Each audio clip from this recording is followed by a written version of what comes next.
بسم اللہ الرحمن الرحیم۔ میں مجاہد حسین رضوی، استاذ دارالعلوم غریب نواز الہ آباد، درجہ رابعہ کے متعلمین سے مخاطب ہوں اور شرح جامی کا درس دینے جا رہا ہوں۔ شرح جامی کا خطبہ جاری ہے۔ آج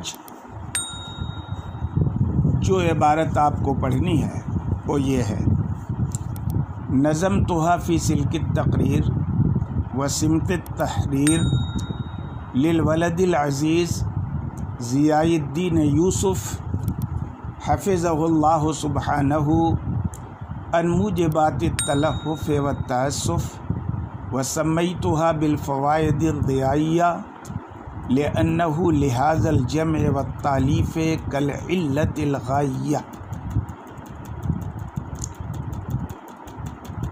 نفعه اللہ تعالی بها وسائر المبتدئین من اصحاب التحصیل وما توفیقی الا باللہ وهو حسبی ونعم الوکیل۔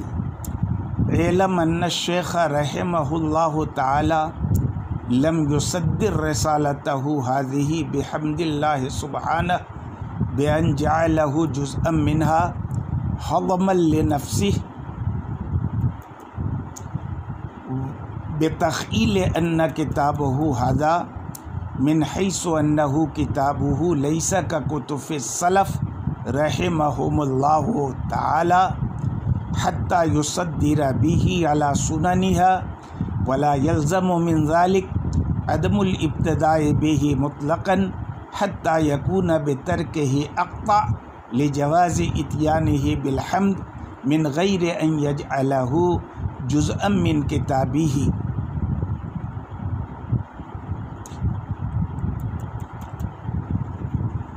شارح کہتے ہیں کہ میں نے ان فوائد کو تقریر کے رشتے میں اور تحریر کی لڑی میں پیرو دیا ہے۔ نظم کا معنی پیرونا، سلک اور سمت کا ایک معنی ہے وہ دھاگا جس میں موتی پیرویا جائے، لیکن جب تک دھاگے میں موتی پیرو نہ دیا جائے وہ سلک ہے، اور پیرو دیا جائے تو وہ لڑی ہے۔ کہتے ہیں میں نے ان فوائد کو تقریر کے رشتے میں اور تحریر کی لڑی میں پیرو دیا ہے۔ للولد العزیز ضیاء الدین یوسف، ولد عزیز ضیاء الدین یوسف کے لیے۔ یہاں بھی شیخ کی طرح ضیاء الدین پر تینوں حرکتیں آ سکتی ہیں۔ اگر آپ ولد عزیز سے اسے بدل مانیں تو مجرور ہوگا، پڑھا جائے گا ضیاء الدین یوسف۔ یہ یوسف ضیاء الدین سے بدل ہے، چونکہ وہ مجرور ہے، یوسف غیر منصرف ہے، حالت جری میں اس کا اعراب فتح آیا۔ اور اگر آپ اسے ہوا مبتدأ محذوف کی خبر مانیں، تقدیر عبارت ہوا ضیاء الدین یوسف، اور اگر آپ عانی فعل مقدر کا مفعول بہ مانیں تو تقدیر عبارت یوں بنے عانی ضیاء الدین یوسف۔ بہرحال ضیاء الدین پہ آپ تینوں حرکتیں پڑھ سکتے ہیں، لیکن میری سمجھ کے مطابق اسے ولد عزیز سے بدل قرار دے کے مجرور ضیاء الدین پڑھنا راجح ہے، کیونکہ اس میں کسی تقدیر کی ضرورت نہیں پڑتی۔ آگے دعا دیتے ہیں اپنے ولد عزیز کو کہ حفظہ اللہ سبحانہ عن موجبات التلہف والتأسف، اللہ رب العزت ضیاء الدین یوسف کو تلہف اور تأسف کے اسباب سے محفوظ رکھے۔ اس عبارت میں دو لفظ آئے ہیں، تلہف اور تأسف۔ بعض لوگوں نے کہا کہ دونوں کا ایک معنی ہے افسوس، تلفف مانے بھی افسوس اور تأسف مانے بھی افسوس، لیکن کچھ لوگوں نے تلفف اور تأسف میں فرق کیا ہے کہ اگر ایسا کام جسے نہیں کرنا چاہیے آدمی وہ کر دے اور اس پر افسوس ہو تو یہ تلفف ہے، اور جس کام کو کرنا چاہیے وہ کام نہ کر سکے اور اس کام کے ترک پر جو افسوس ہو تو اس کو تأسف کہتے ہیں۔ وَسَمَّيْتُهَا بِالْفَوَائِدِ الضِّيَائِّةِ، اور میں نے اس کا نام فوائد ضیائیہ رکھا ہے۔ بھلے یہ کتاب شرح جامی کے نام سے مشہور ہے، لیکن اس کا اصلی نام فوائد ضیائیہ ہے، اور فوائد ضیائیہ اصلی نام اس لیے رکھا گیا کیونکہ ان کے صاحبزادے جو تھے ضیاء الدین یوسف اس جمع اور تالیف کے لیے علت غائیہ کی طرح تھے۔ علت غائیہ نہیں تھے، علت غائیہ کی طرح تھے۔ علت غائیہ کیوں نہیں تھے؟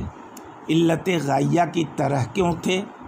اس کو سمجھنے سے پہلے آپ علت کی 4 قسموں کو پہلے سمجھ لیجئے۔ دیکھیے، جب خارج میں کسی مرکب کا وجود ہوتا ہے تو اس مرکب کے وجود کے لیے 4 علتیں ضروری ہوتی ہیں۔ نمبر 1 علت فاعلی، جو چیز کو بنائے۔ نمبر 2 علت مادی، جس سے چیز بنائی جائے۔ نمبر 3 علت صوری، چیز بننے کے بعد جو صورت اختیار کرے وہ علت صوری ہے، اور جس مقصد کے تحت کسی چیز کو بنایا جائے وہ علت غائی ہے۔ مثال بڑی مشہور ہے کہ مثلا لکڑی کے تختے، یہ تخت کے لیے علت غائی ہے، اور جو بڑھئی ہے جو تخت کو بناتا ہے وہ علت فاعلی ہے۔ تختوں کو جوڑنے کے بعد جو تخت کی ہیئت بنتی ہے یہ علت صوری ہے، اور تخت بنانے کا جو مقصود ہے، مثلا شاہی تخت ہے تو بادشاہ کا بیٹھنا، عام تخت ہے تو ہمارا آپ کا بیٹھنا لیٹنا، یہ علت غائی ہے۔ اس تعریف سے آپ کو سمجھ میں آ گیا ہوگا کہ علت غائی تصور میں پہلے ہوتا ہے، لیکن اس کا وجود تب ہوتا ہے جب شے بن کر تیار ہو جائے۔ اب یہاں ضیاء الدین یوسف ایسے نہیں ہے کہ قافیہ پہلے لکھی گئی اور ان کی پیدائش بعد میں ہوئی، یہ وجود میں پہلے تھے، اور جب پہلے تھے قافیہ کے وجود سے پہلے تھے، فوائد ضیائیہ کے وجود سے پہلے تھے، قافیہ نہیں فوائد ضیائیہ کے وجود سے پہلے، تو یہ علت غائی کیسے ہو سکتے ہیں؟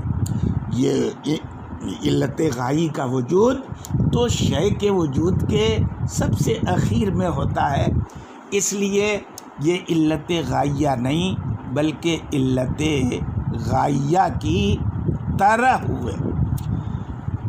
آگے دعا دیتے ہیں کہ نفعہ اللہ تعالی بہا وسائر المبتدئین من اصحاب التحصیل۔ اللہ رب العزت ان فوائد کے ذریعے ولد عزیز ضیاء الدین یوسف کو اور ان کے ساتھ ساتھ باقی جو اصحاب تحصیل ہیں، جو اس کتاب کو شروع کرنے والے ہیں، ان کو بھی نفع پہنچائے۔ وما توفیقی الا باللہ، اور میری توفیق فقط اللہ کے ذریعے ہے۔ وہو حسبی، یہ محسبی کے معنی میں ہے کہ وہی میرے لیے کافی ہے۔ ونعم الوکیل، اور بہترین کارساز ہے۔ آگے کہتے ہیں علم۔ یہ علم عموماً تب بولا جاتا ہے جب کسی مخصوص فائدے پر تنبیہ کرنے کا مقصود ہو یا پھر کسی اعتراض کا جواب دینا ہو۔ یہاں جو شارح نے علم کہا ہے وہ اس لیے کہا ہے کہ یہاں پر وارد ہونے والے ایک اعتراض کا شارح کو جواب دینا ہے، اور وہ اعتراض یہ ہے کہ ساری دینی کتابیں تسمیہ اور تحمید سے شروع ہوتی ہیں، لیکن اس کے باوجود قافیہ آخر تحمید سے کیوں شروع نہیں ہے؟ خالی تسمیہ ہے، تحمید نہیں ہے۔ پھر کیوں اس طرح سے شروعات نہیں کی مصنف قافیہ نے اور دیگر بزرگان دین کی روش سے وہ ہٹ گئے؟ اس کا جواب دیتے ہوئے شارح کہتے ہیں کہ شیخ رحمہ اللہ تعالی نے اپنے اس رسالے کی شروعات حمد الہی سے اس لیے نہیں کی کہ وہ انکساری کرنا چاہتے، حضمن لنفسہ، انکسار نفس کی بنیاد پر انہوں نے اس رسالے کا آغاز حمد الہی سے نہیں کیا۔ لیکن شارح پر یہ اعتراض ہو سکتا ہے کہ آپ نے یہ کیسے کہہ دیا کہ شیخ نے اپنے رسالے کا آغاز حمد الہی سے نہیں کیا ہے؟ آپ کو تو یہ کہنا چاہیے تھا کہ کتاب کا جز نہیں بنایا ہے۔